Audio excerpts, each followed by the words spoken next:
Bonjour, je suis le Dr Mike Evans et voici un aperçu d'une maladie qui s'attaque à nos intestins, que l'on appelle maladie inflammatoire de l'intestin ou MII. En fait, il ne s'agit pas d'une seule maladie, mais elle se rapporte avant tout à deux maladies apparentées, mais distinctes. L'une se nomme la maladie de Crohn et l'autre la colite ulcéreuse ou CU.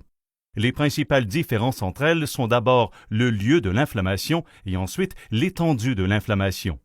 Alors que la colite ulcéreuse ne touche que le côlon ou gros intestin, la maladie de Crohn peut se manifester n'importe où dans l'appareil digestif, de la bouche à l'anus, soit de l'entrée à la sortie. Alors que dans la colite ulcéreuse, l'inflammation ne touche que la paroi interne ou ce que l'on appelle la muqueuse, dans la maladie de Crohn, l'inflammation peut s'étendre à toute l'épaisseur de la paroi intestinale, jusqu'à la couche la plus externe du tube digestif. Ces différences mènent à des résultats et traitements différents, dont je parlerai plus tard. Toutefois, les principaux symptômes de la CU et de la maladie de Crohn se recoupent. Parmi ceux-ci, on compte les maux d'estomac et la modification des habitudes intestinales, ce qui signifie presque toujours un besoin plus urgent d'aller à la selle. Parmi les autres symptômes, mentionnons la perte de poids, la diminution de l'appétit, la fièvre, les sueurs nocturnes et une fatigue extrême. Il s'agit là des symptômes classiques, mais il est très important de ne pas oublier que la MII peut se manifester de façon plutôt différente d'une personne à l'autre. Les symptômes de la MII peuvent apparaître et disparaître pendant de longues périodes.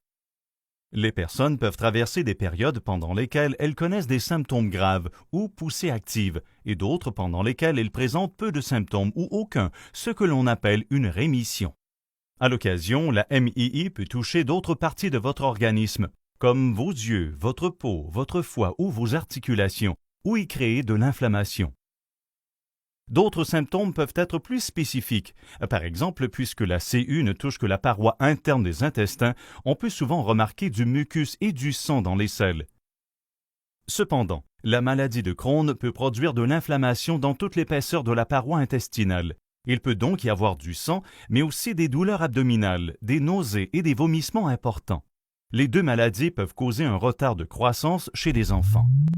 Pour faire l'évaluation de vos symptômes ou estimer l'étendue de votre maladie, votre équipe soignante recueillera vos données et vous posera des questions sur vos antécédents familiaux et effectuera les tests nécessaires au diagnostic, comme des analyses sanguines et des échantillons de sel, pour probablement ensuite faire l'examen de vos intestins à l'aide de radiographie, de tomographie ou d'endoscopie.